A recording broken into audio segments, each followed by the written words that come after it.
Welcome to Pindar Poetry. We hope you learned something new. In this video, I will explain how to use Bloombot, updated. Press the chat icon to start a new thread and type your prompt clearly. Begin with a goal statement, list required constraints, and give 1-3 examples of the desired output. Set tone and length expectations, then choose the model or mode that fits creative or technical tasks. Save useful prompts as templates for repeatable workflows and review privacy settings. Good prompts produce better results, so be specific and structured when asking Bloombot to write or analyze content.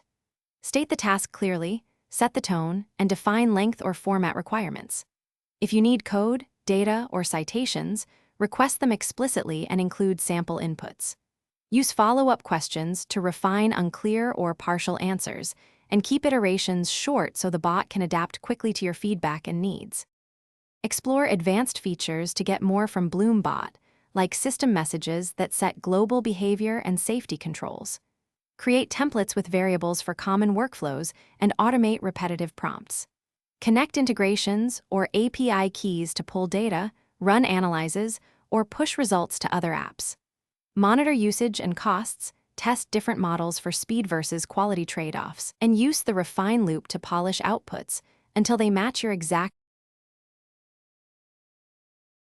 Thanks for watching. Consider subscribing if we helped you.